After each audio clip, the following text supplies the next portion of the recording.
नमस्कार क्रिकेट प्रेमींनो, आज आपण पाहणार आहोत भारत विरुद्ध न्यूझीलंड चौथा T20 सामना पूर्ण हायलाइट्स। हा सामना होता हाय स्कोरिंग, ड्रामा आणि तुफान षटकारांनी भरलेला। चला तर मग थेट सामन्यात जाऊया। नाणेफेक जिंकली भारताने आणि कॅप्टनने घेतला प्रथम गोलंदाजीचा निर्णय, पण हा निर्णय भारतासाठी किती महागात पडणार होता हे पुढे कळलं। न्यूझीलंडकडून ओपनिंगला आले टीम सेफर्ड आणि डेव्हिन कॉनवे आणि पहिल्याच षटकापासून भारतीय गोलंदाजावर हल्ला, चौकार, षटकार आणि पुन्हा षटकार।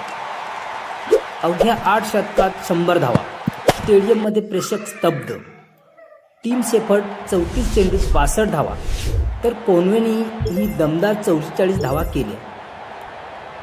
मधल्या षटकात भारताने काही विकेट्स घेतल्या, थोडा दिलासा मिळाला, पण न्यूझीलंडचा वेग थांबला नाही आणि शेवटी मैदानात उतरला डॉरेल मिचेल।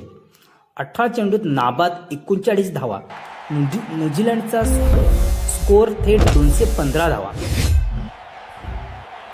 215 धावांचा पाठलाग, पण भारताची सुरुवात झाली अत्यंत खराब। अभिषेक शर्मा पहिल्याच चेंडूवर बाद आणि काहीच वेळातच सूर्यकुमार यादव ही तंबूत। भारत अडचणीत, प्रेक्षक शांत, पण थांबा, इथे सुरू झाली शिवम दुबेची तुफानी खेळी। 15 चेंडूत अर्धशतक, षटकारावर षटकार, 23 चेंडूत 65 धावा।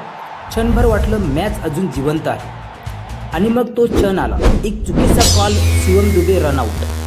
हा क्षण म्हणजे सामन्याचा टर्निंग पॉइंट आहे।